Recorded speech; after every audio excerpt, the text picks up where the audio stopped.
March 23, 1989. Salt Lake City, Utah. Two electrochemists stand before a room of journalists, about to change the trajectory of human civilization forever. They have no idea what they've unleashed. Martin Fleischmann and Stanley Pons announced they've achieved cold fusion, nuclear energy from a simple tabletop experiment. In our timeline, the scientific community dismissed their claims within months. But what if they were right? What if this humble device, palladium electrodes submerged in heavy water, actually produced more energy than it consumed? What if it could be replicated infinitely, by anyone anywhere on Earth? Within 48 hours, laboratories across the globe attempt replication. MIT, Cambridge, Tokyo, Moscow. One by one, they confirm the impossible. The reaction is real. Energy output exceeds input by a factor of 12. The physics is unclear, but the results are undeniable. Free energy. Unlimited power from ordinary materials. The most significant discovery in human history, announced in a university basement in Utah. News spreads like wildfire through primitive 1989 networks. Television anchors interrupt scheduled programming. World leaders convene emergency meetings. And in boardrooms from Houston to Riyadh, executives stare at screens in horror. The New York Stock Exchange opens on March 27 to scenes of absolute pandemonium. Oil futures collapse before the opening bell. Traders scream into phones as centuries of petroleum-based economics evaporate in minutes. ExxonMobil loses 80% of its market value in 7 days. Shell, BP, Chevron, all become penny stocks overnight. Pension funds tied to energy investments are obliterated. Millions of retirement savings simply vanish. Saudi Arabia declares a national emergency. The kingdom's entire economy, its palaces, its power, its global influence, rested on a single commodity that is now worthless. Crown princes convene in crisis. In Moscow, the Soviet Union, already crumbling, receives its death blow. Oil and gas exports were the only thing keeping the communist experiment alive. Now, that lifeline has been severed completely. The crisis cascades faster than governments can respond. Banks holding oil company debt face insolvency. Insurance giants collapse. This isn't a recession, it's the complete unraveling of the post-war economic order. By day 100, unemployment in Texas alone exceeds 30%. Oil workers, roughnecks, engineers, an entire skilled workforce rendered obsolete. The human cost is measured in foreclosures, divorces, and suicides. Historians will call it the Great Energy Crash, a financial catastrophe that makes 1929 look like a minor correction. But this is only the beginning of the transformation. Since 1971, the United States dollar has been backed by one thing: oil. Every nation needed dollars to buy petroleum. This arrangement made America the world's indispensable financial power. Now, that foundation crumbles to dust. Foreign governments holding trillions in dollar reserves begin desperate sell-offs. The currency that ruled the world suddenly faces an existential crisis of confidence. OPEC nations, swimming in dollar-denominated debt, begin defaulting one by one. Kuwait, Qatar, the UAE. Decades of sovereign wealth evaporate as the commodity that created it becomes worthless overnight. The Middle East, once the center of global strategic importance, becomes an afterthought. Why would superpowers care about a region defined entirely by resources nobody needs anymore? American foreign policy undergoes a seismic shift. Alliances built on oil access dissolve. Military bases close. Dictators once tolerated for their petroleum now find Washington's phone lines mysteriously busy. Into this vacuum steps chaos. Without superpower patrons or oil wealth, fragile Middle Eastern governments begin to fracture. Old tribal rivalries, suppressed by petroleum money, erupt across the region. The world watches in horror as the post-colonial order, maintained for decades by petroleum economics, unravels in real time. Free energy promised utopia. First, it delivers apocalypse. The petrodollar, America's financial backbone since Nixon, begins its death spiral. Foreign nations holding dollars panic. Why keep currency backed by a commodity nobody needs? Treasury Secretary Nicholas Brady addresses Congress with trembling hands. The national debt, denominated in dollars nobody wants, becomes unpayable overnight. America faces sovereign default. OPEC nations collapse like dominoes. Kuwait, Qatar, the UAE, their sovereign wealth funds evaporate. Decades of accumulated petroleum wealth become worthless numbers on obsolete ledgers. Saudi Arabia defaults on $300 billion in sovereign debt. The House of Saud's grip on power weakens. Religious extremists sense opportunity in the chaos. America's strategic calculus transforms overnight. The Middle East, once vital to national security, becomes strategically irrelevant. Pentagon planners redraw every map, every alliance, every assumption.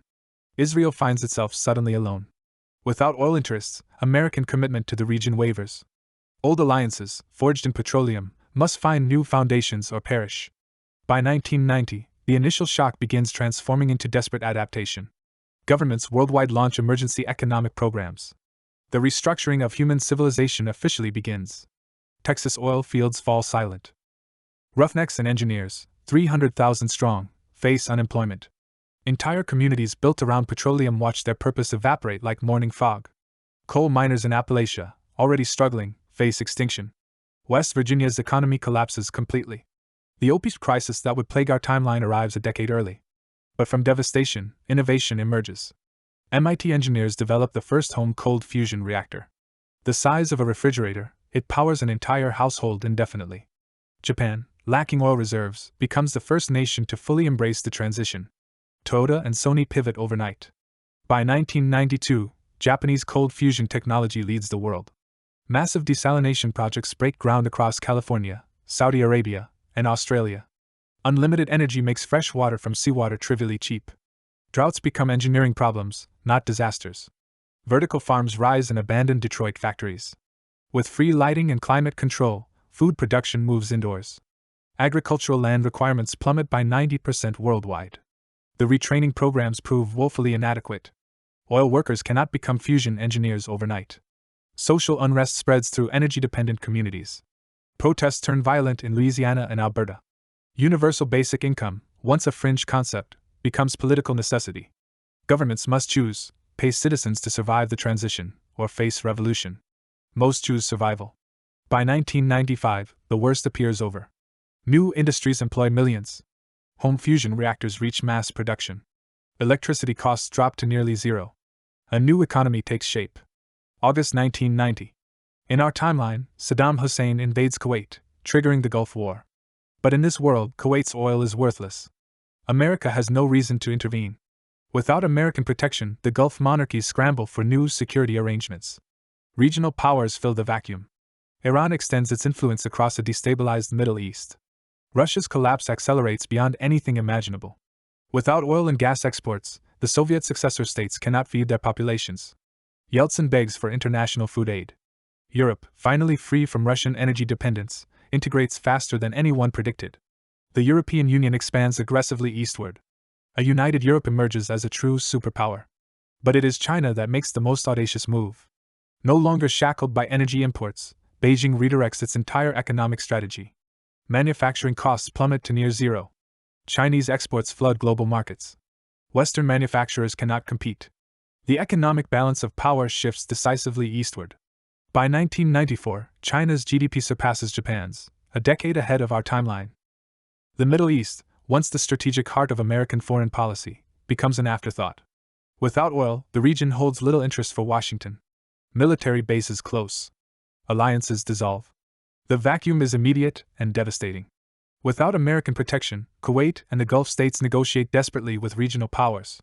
Saddam Hussein, emboldened, never invades, but dictates terms to his neighbors. Iran, stripped of oil revenue, faces revolution from within. The reformist movement gains momentum. By 1996, the theocratic government has fallen. A fragile democracy emerges from the chaos. A new world order crystallizes. Power no longer flows from petroleum reserves, it flows from technological innovation, education, and the ability to adapt. The nations that invested in mines prosper. And then, the unexpected gift. Within 5 years of the transition, global carbon emissions collapse by 70%. Coal plants shudder. Oil refineries fall silent. The skies begin to clear. Climate scientists announce stunning news in 1997. Global warming has not just slowed, it has plateaued. The ozone layer begins healing faster than projected. Earth is recovering. But free energy carries a terrible irony. What was once too expensive to exploit becomes trivially cheap.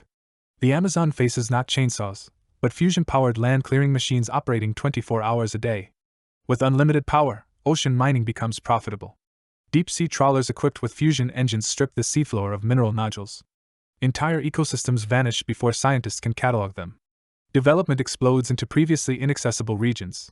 Antarctica sees its first permanent cities. Mountain ranges are leveled for minerals. The energy is clean, but human appetite is not. Environmentalists face a devastating truth. Climate change was never the only threat, merely the most visible. Free energy solved one problem while accelerating a dozen others. Nature has no champion. Yet despite these shadows, the new millennium arrives with unprecedented optimism. Energy costs have fallen to essentially zero. Manufacturing has been revolutionized. The age of abundance has dawned. Desalination plants spring up along every coastline. The technology is simple: boil seawater with unlimited energy. By 2004, drought becomes a choice, not a catastrophe. Vertical farms rise in every major city. Powered by fusion reactors, these towering structures grow food year-round. Transportation costs vanish. Fresh produce becomes cheaper than processed food. Global hunger begins its historic retreat. Not through charity, but through simple economics. When food costs pennies to produce, even the poorest nations can feed their people. Malnutrition rates plummet. Space travel transforms from impossible dream to weekend hobby. Fusion-powered spacecraft require no massive fuel tanks. The first commercial moon tourism flight launches in 2007. By 2010, humanity has achieved what seemed impossible. Material poverty has been cut in half. Life expectancy soars. Education becomes universally accessible through unlimited computing power. The dream of utopia seems within reach. Abundance has arrived. But as history has shown countless times, the greatest dangers emerge not from scarcity, but from those who control plenty. If you're fascinated by how unlimited power could reshape our world, hit that subscribe button and join us. This story is about to take a much darker turn, one that reveals the true cost of infinite energy. By 2005, the technology that promised liberation had become a weapon. Garage-built directed energy devices appeared on black markets worldwide. A teenager in Munich accidentally vaporized his neighbor's car. Governments realized the genie could never return to its bottle. Surveillance exploded beyond recognition. With unlimited power, cameras became eternal, data centers infinite. Every street corner, every conversation, every heartbeat could be monitored forever. Privacy became a memory, a luxury from the age of scarcity that humanity quietly surrendered. Authoritarian regimes discovered their ultimate tool. North Korea built impenetrable borders of automated weapons.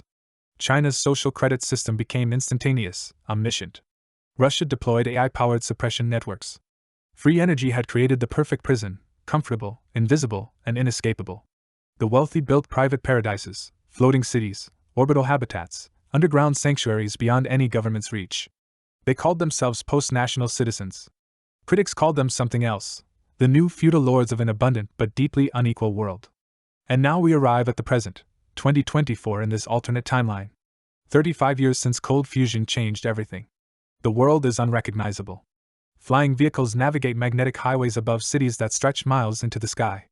Scarcity seems like ancient history. Mars bears the footprints of 12,000 permanent residents. The Olympus Mons colony produces its own fusion reactors now. Humanity has become a multiplanetary species, not through heroic sacrifice, but because unlimited energy made it economically inevitable. Disease has retreated before the onslaught of infinite computing power.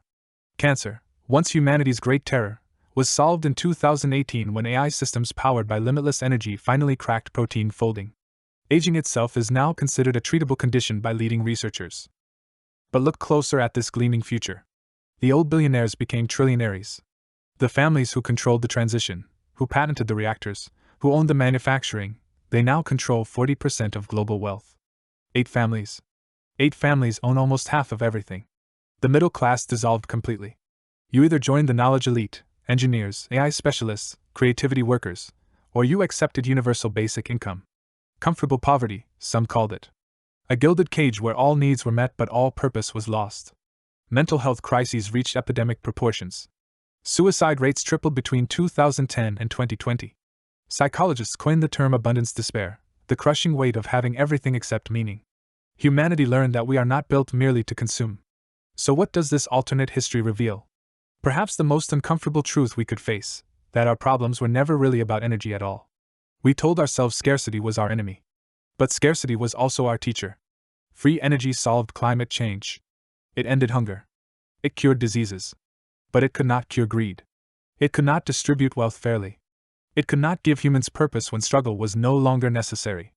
Technology gave us godlike power, but not godlike wisdom.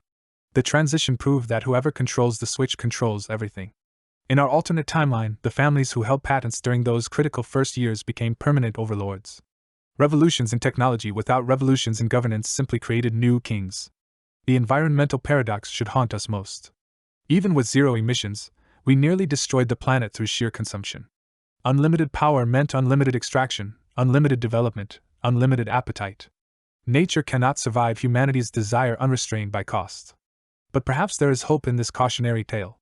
Because we have not yet discovered free energy. We still have time to build the institutions, the wisdom, the governance structures that could handle such abundance.